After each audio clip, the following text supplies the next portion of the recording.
ഇന്നത്തെ വീഡിയോയിൽ നമ്മൾ ചെയ്യാൻ പോകുന്നത് നമ്മുടെ ലാപ്ടോപ്പിന്റെ SSD എങ്ങനെ അപ്ഗ്രേഡ് ചെയ്യാമെന്നതിനെ കുറിച്ചാണ്. അത് മാത്രമല്ല അപ്ഗ്രേഡ് ചെയ്യാൻ നേരത്ത് നമ്മൾ എന്തൊക്കെ കാര്യങ്ങൾ ശ്രദ്ധിക്കണം എന്നുകൂടിയുണ്ട്. ഓക്കെ, നമുക്ക് വീഡിയോയിലേക്ക് പോകാം.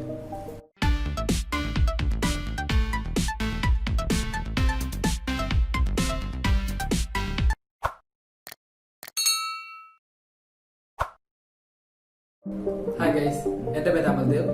ഞാൻ കോംടെക് സിസ്റ്റംസിലെ സർവീസ് എഞ്ചിനീയറായിട്ട് വർക്ക് ചെയ്യുന്നു. ഓക്കെ, നമുക്ക് വീഡിയോയിലേക്ക് പോകാം.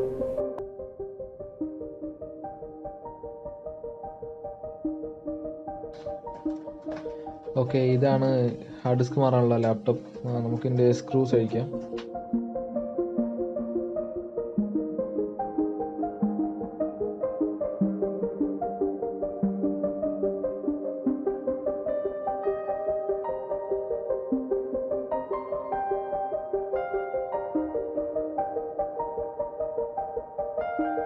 ഇതിൻ്റെ ബാറ്ററി ഡിസ്കണക്ട് ചെയ്യാം. നമ്മൾ ഹാർഡ് ഡിസ്ക് അല്ലെങ്കിൽ റാം മാറുന്നിടത്തും നിർബന്ധമായിട്ടും ബാറ്ററി ഡിസ്കണക്ട് ചെയ്യണം. അതല്ലെങ്കിൽ അതിൻ്റെ ലോജിക് ബോർഡ് ഷോർട്ടായി പോകാനുള്ള സാധ്യത കൂടുതലാണ്. അതുകൊണ്ട് നമ്മളത് മാറ്റണം. ഹാർഡ് ഡിസ്ക് ഊരാനായിട്ട് ഇവിടെ 2 സ്ക്രൂ കൂടിയുണ്ട്, അതും കൂടി അഴിക്കാം.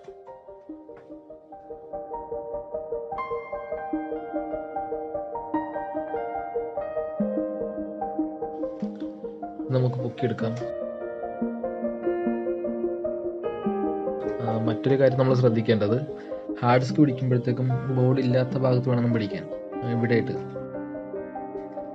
ഇത് കംപ്ലൈൻ്റ് ആയി പോകാനുള്ള സാധ്യതയുണ്ട്. അതിൻ്റെ ബോർഡിൽ നമ്മൾ പിടിക്കാൻ പാടില്ല.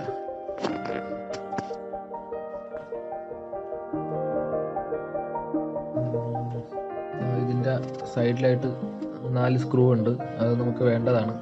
അത് ഊരി മാറ്റി വെക്കാം.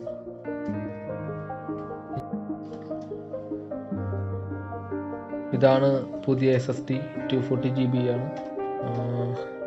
പൊട്ടിക്കാം. ഇതിന് ഹാർഡ് ഡിസ്ക് പോലെ വെയിറ്റ് ഒന്നുമില്ല. ഓക്കെ, അപ്പോൾ ഇതാണ് സാധനം.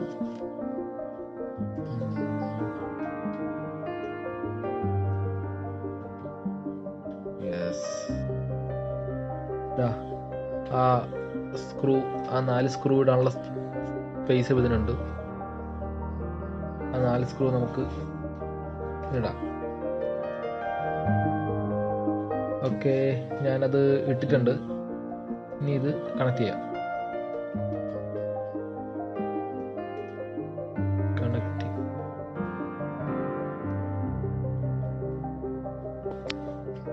ഓക്കെ, ഇനി ഇത് പഴയതുപോലെ തന്നെ വെക്കാം. പഴയത് വെച്ച് സ്ക്രൂ ചെയ്യാം.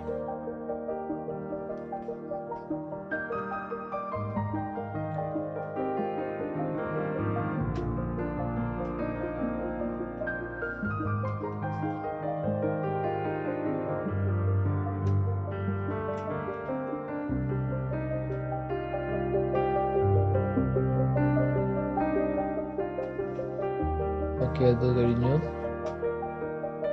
ഇനി നമുക്ക് ബാറ്ററി കണക്ട് ചെയ്യാം. അപ്പോൾ ഇങ്ങനെയാണ് ഹാർഡ് ഡിസ്ക് മാറ്റി SSD ആക്കേണ്ടത്. അതുപോലെ തന്നെ നമ്മൾ ശ്രദ്ധിക്കേണ്ട ഒരു കാര്യമാണ് ബാറ്ററി ഡിസ്കണക്ട് ചെയ്യുക എന്നുള്ളത്. അപ്പോൾ അത് രണ്ടും കഴിഞ്ഞു. ഇനിയിപ്പോൾ ഇത് അടച്ചാൽ മതി, നമുക്കത് കിടക്കാം.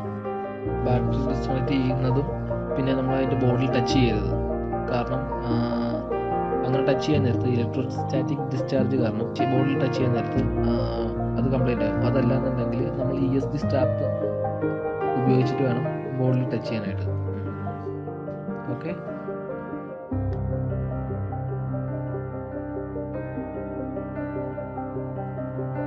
സോ ഫ്രണ്ട്സ്, ഈ വീഡിയോ നിങ്ങൾക്ക് ഇഷ്ടപ്പെട്ടെങ്കിൽ ലൈക്ക് ചെയ്യുക, ഷെയർ ചെയ്യുക, സബ്സ്ക്രൈബ് ചെയ്യാത്തവർ സബ്സ്ക്രൈബ് ചെയ്യുക. എന്തെങ്കിലും സംശയമുണ്ടെങ്കിൽ കമൻറ്റ് ബോക്സിൽ നിങ്ങൾക്ക് രേഖപ്പെടുത്താവുന്നതാണ്. Thank you.